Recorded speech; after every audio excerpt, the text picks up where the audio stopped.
Hello students, welcome back again, and today I'm going to change the sentences from passive to active. आज मैं आप लोगों को passive से active में कन्वर्ट करने से मैं आपको किन किन बातों को ध्यान रखना है, आज वो सारे पॉइंट्स स्टेप बाय स्टेप बताने का प्रयास करूंगा। उम्मीद करता हूँ वीडियो आप कंप्लीट लास्ट तक देखेंगे और बहुत ही आसानी से आप कन्वर्ट करना सीखेंगे। ओके स्टूडेंट्स, तो ध्यान से देखें किन किन बातों को आपको ध्यान में रखना है जब भी आप पैसिव से एक्टिव में कन्वर्ट कर रहे हैं। अभी तक मैंने बहुत सारे वीडियोस एक्टिव से पैसिव में कन्वर्ट करना सिखाया, अब आपको पैसिव से एक्टिव में कन्वर्ट करना बता रहा हूं।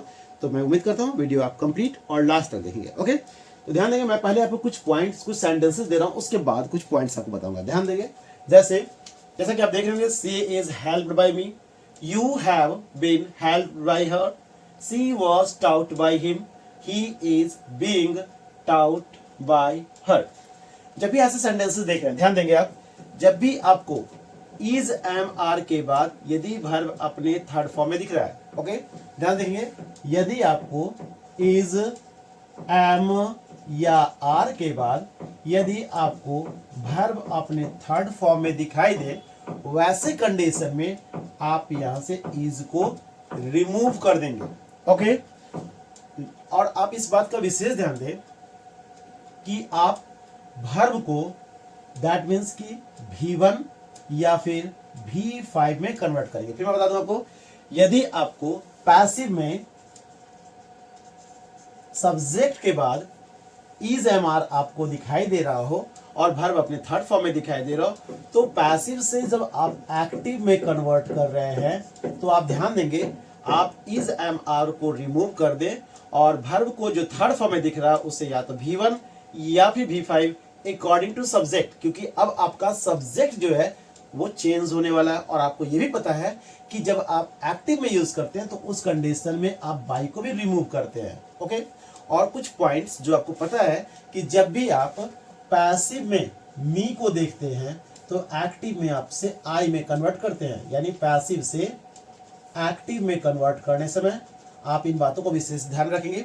जब भी आप हर को देखते हैं तो आप सी में कन्वर्ट करते हैं, यदि आप हिम को देखते हैं तो ही में कन्वर्ट करते हैं, यदि आप अश को देखते हैं तो वी में कन्वर्ट करते हैं, और यदि आप देम को देखते हैं तो आप दे में कन्वर्ट करते हैं। और जैसा कि हमको पता है यू जो है यू के ही फॉर्म में रहता है। ओके, तो आप देख रहे होंगे पैसिव से जब आप एक्टिव में ला रहे हैं तो ऐसे चेंज करेंगे, और एक्टिव से पैसिव में ला रहे हैं तो ऐसे चेंज करेंगे। ठीक है, तो चूंकि आप पैसिव से एक्टिव में कन्वर्ट कर रहे हैं तो आप देख रहे होंगे कि आपका सी जो है सबसे पहले, चूंकि पॉजिटिव दैट मीन्स कि सब्जेक्ट जो है आपके ऑब्जेक्ट के प्लेस पे आ रहा है और ऑब्जेक्ट में मी जो है आपके सब्जेक्ट के प्लेस पे आ रहा है। ठीक है, यहां पर आपको ऑब्जेक्ट वाले वर्ड दिखाई देंगे। ओके, ऑब्जेक्ट के प्लेस पर आपको वर्ड दिखाई देंगे। ठीक है, तो आप देख रहे होंगे मी, तो मी को किस में कन्वर्ट करना है, आई में, तो आप यहां लिखेंगे आई।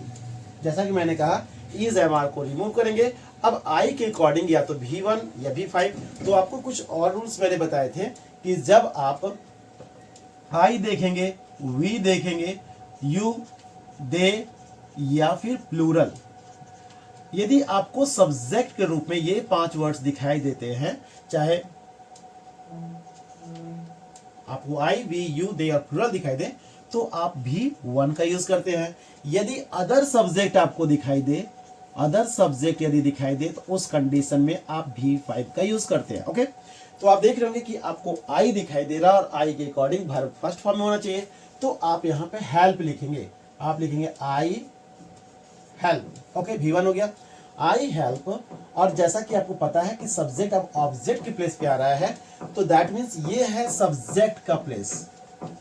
ओके, ये दोनों जो है प्लेस को मैं डिनोट कर रहा हूं कि यदि सब्जेक्ट के प्लेस पे सी है तो वो हर की दैट मीन्स की फॉर्म में कन्वर्ट हो जाएगा, तो आप लिखेंगे आई हेल्प हर।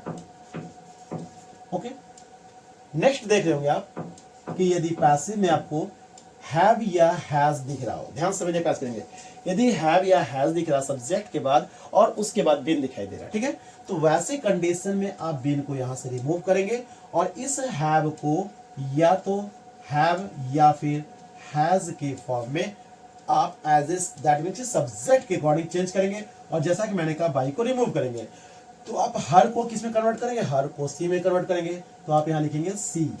ओके।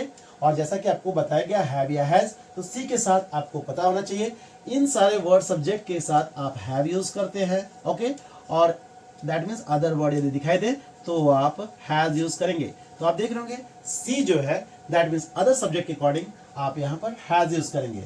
तो आप लिखेंगे सी हैज। मैंने कहा बीन को रिमूव करेंगे और वर्ब को थर्ड फॉर्म में, जैसा कि आपको पता है हैज और हैव के साथ वर्ब अपने थर्ड फॉर्म में होता है। तो सी हैज हेल्प्ड, और जैसा कि यू जो है ऑब्जेक्ट के प्लेस पे हो या सब्जेक्ट के प्लेस पे हो, आप यू ही लिखेंगे।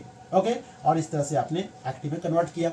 नेक्स्ट ध्यान से समझने का प्रयास करेंगे, यदि आप एक्टिव से पैसिव में पैसिव से यदि एक्टिव में कन्वर्ट कर रहे हैं और यदि आपको वाज या वर दिखाई दे रहा हो और उसके बाद वर्ब अपने थर्ड फॉर्म में हो फिर बता दो, वाज या वर दिखाई दे रहा हो सब्जेक्ट के बाद और वर्ब यदि अपने थर्ड फॉर्म में दिखाई दे रहा हो, वैसे कंडीशन में आप ध्यान देंगे इस वाज या वर को रिमूव करेंगे। और जैसा कि वो पता है बाई को भी रिमूव करेंगे और वाज या वर रहने पर वर्ब को उसके सेकंड फॉर्म में लिखेंगे। ठीक है, तो अब आप क्या करेंगे, हिम को किस में कन्वर्ट करेंगे, हिम को ही में कन्वर्ट करेंगे। आप यहाँ लिखेंगे ही। ओके, और ही के साथ मैंने कहा वर्ब को उसके सेकंड फॉर्म में, यानी टीच का सेकंड फॉर्म टाउट ही होता है। तो आप लिखेंगे टाउट, और सी का दैट मीन्स की सब्जेक्ट, दैट मीन्स सब्जेक्ट के प्लेस वाले ऑब्जेक्ट के प्लेस में जब लिख रहे हैं तो आप हर लिखेंगे, ही टाउट हर।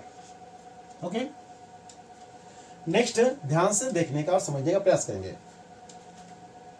जब आप पैसिव से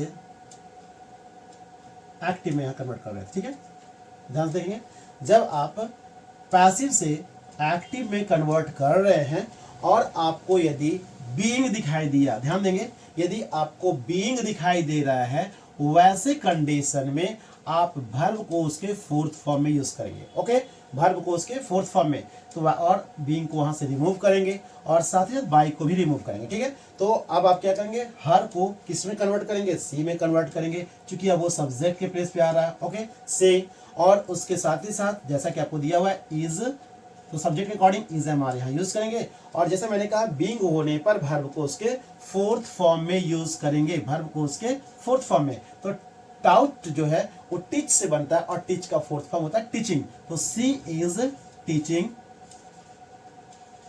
ओके, और ही को किस में कन्वर्ट करेंगे, क्योंकि सब्जेक्ट से ऑब्जेक्ट के प्लेस पे आ रहा है, तो हिम यहाँ यूज करेंगे, हिम। ओके, तो आपने इस तरह से बेसिक कॉन्सेप्ट के साथ किन किन बातों को ध्यान में रखना है आपने समझने का प्रयास किया है। उम्मीद करता हूं फिर भी यदि कहीं भी डाउट हो, कंफ्यूजन हो तो कमेंट बॉक्स में अपने प्रॉब्लम अवश्य शेयर करें। Okay students, thank you.